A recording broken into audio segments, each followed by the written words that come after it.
अस्सलामुअलैकुम वरहमतुल्लाहि वबरकातुहू। एक नई वीडियो के साथ, एक नए ब्लॉग के साथ आपकी खिदमत में हाज़िर हैं।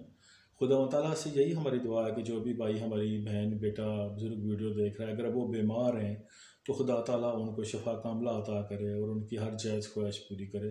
और जो बे औलाद हैं, अल्लाह ताला उनकी औलाद जैसी नेमत से नवाजे। आमीन सुम्मा आमीन। दोस्तों, आज की वीडियो बहुत ही ख़ास है, ख़ास करके हमारे बेटा बेटियों के लिए है ये, जो बाहर जाकर तालीम हासिल करना चाहते हैं और उनको कोई अच्छा मुल्क नहीं मिल रहा है कि किस मुल्क में जाकर वो तालीम हासिल करें। तो बहुत ही एक ज़बरदस्त मैं आपके लिए ये न्यूज़ लेकर आया हूँ और एक मुल्क का मैं आपको बताऊँगा जहाँ पर आपको कम पैसों में अच्छी तालीम मिल सकती है। और वो जहाँ पर ना ही आपको ट्यूशन के पैसे देने पड़ेंगे, ना ही एक्स्ट्रा क्लासेस के पैसे देने पड़ेंगे, बल्कि आप वहाँ पर जब छुट्टी के दिन वहाँ पर काम करके अपने लिए पैसे कमा भी सकते हो। वो कौन सा मुल्क है मैं आगे आपको बताऊँगा। आगे बढ़ने से पहले मेरी आपसे गुजारिश है कि अगर आप हमारे चैनल पर नए आए हो, अभी तक आपने चैनल को सब्सक्राइब नहीं किया, तो जल्दी से चैनल को सब्सक्राइब कर लो और साथ घंटी के बटन को दबाना ना भूलिए।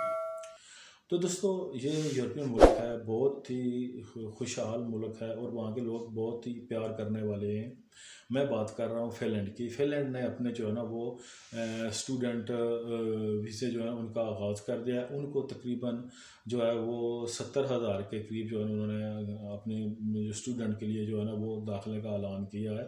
आप अगर फ़िनलैंड में आकर तालीम हासिल करना चाहते हो तो आपको इसमें 3 तरह के फ़ायदे होंगे। जी हाँ, अगर आप किसी और मुल्क में जाते हो तो वहाँ की ज़ुबान सीखना पड़ेगी पहले, उसकी एक्स्ट्रा क्लासेस की फ़ीस आपकी लगती है।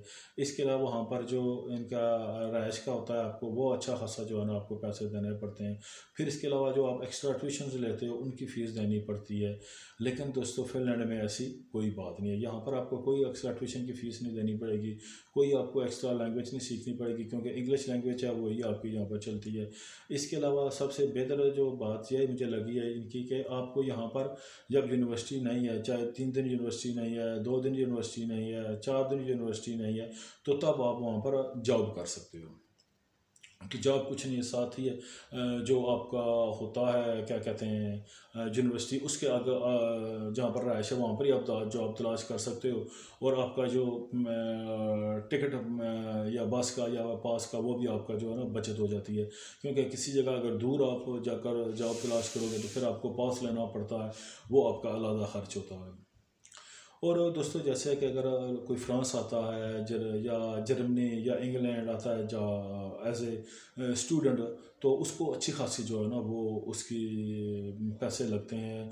यूनिवर्सिटी की फ़ीस हो गई, इसके अलावा आपके मुख्तलिफ़ क्लासेस की जो ट्यूशन हैं उनकी फ़ीस हो गई, और बहुत सी ऐसी चीज़ें हैं जो है।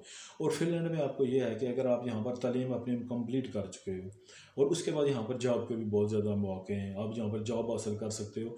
और अगर आपको जॉब मिल गई है तो उस बेस के ऊपर आपको परमानेंट स्टे भी मिल सकती है। अगर आप मर्द हो या औरत हो, अगर आप यहाँ पर आते हो, आपने यहाँ पर अपनी तालीम जो है वो डिग्री अपनी ले ली है, इसके अलावा यहाँ की फ़र्म आपको काम की ऑफ़र कर रही है, आपको कब जब काम वो देते हैं, साथ ही आप जो है ना वो अपने पेपर जो है वो आपको स्टूडेंट से परमानेंट कर सकते हो कि जी मुझे ये जॉब मिल गई है, मैं यहाँ पर ये जॉब काम करूँगा। तो वो आप जो है ना वो 3 महीने के बाद आपके जो जॉब का आपको परमानेंट लेटर मिल जाता है, वो साथ लेकर जाएं तो आपको वो पेपर आपके परमानेंट हो जाएंगे। जब आपके पेपर परमानेंट हो जाएंगे तो अगर मर्द है तो वो अपनी बीवी को बुला सकता है, अगर औरत है तो वो अपने हस्बैंड को बुला सकती है। इस भी पर आपका जो हस्बैंड या वाइफ है वो भी यहाँ पर आ सकते हैं। क्योंकि दोस्तों, बहुत ही ज़बरदस्त ये मौका दे रहा है, क्योंकि बहुत से ऐसे यूरोपीय ममालिक में देखा है ना कि जहाँ पर अगर आप आते हो, जैसे इंग्लैंड की बात कर लें, अगर यहाँ पर आप आते हो तालीम हासिल करने के लिए, तो आपने जितना आपका टाइम है तालीम का, जैसे ही आपका वो डिग्री कंप्लीट होती है, आपको कहते हैं ठीक है जी आपने तालीम हासिल कर ली, ठीक है जी ओके आप जाएँ। यहाँ पर सेटलमेंट का तरीका जो है ना वो बहुत मुश्किल है। इसी तरह जर्मनी का भी है कि अगर आप स्टूडेंट वीज़े पर आए हो तो वहाँ पर अगर कोई जर्मन लड़की है वही आपके साथ शादी करेगी तो तब भी आप परमानेंट हो सकते हो। यही सिलसिला फ्रांस का, यही स्पेन का है। लेकिन फिनलैंड ऐसा मुल्क है कि वहाँ पर आपको अगर कोई जॉब में ऑफर कर रहा है, आप उनके पास काम करते हो, तो आप अपने पेपर जो है वो परमानेंट कर सकते हो।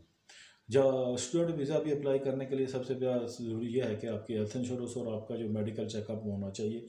और यहाँ पर उन्होंने जो शरह रखी है दोस्तों, इसलिए कहता हूँ कि वीडियो पूरी देखें, आपको पता चल जाए। जो शरह रखी है उन्होंने स्टूडेंट वीज़ा के लिए, वो 18 साल से ज़्यादा उम्र के जो बच्चे हैं वो ये यहाँ पर पढ़ने के लिए आ सकते हैं, और उनकी जो तालीम है वो मैट्रिक या मैट्रिक से ज़्यादा हो तो वो आ सकते हैं। इसके अलावा कोई तालीम की हद नहीं है, सिर्फ यह है कि 18 साल से ज़्यादा होना चाहिए और उनका मेडिकल चेकअप होना चाहिए।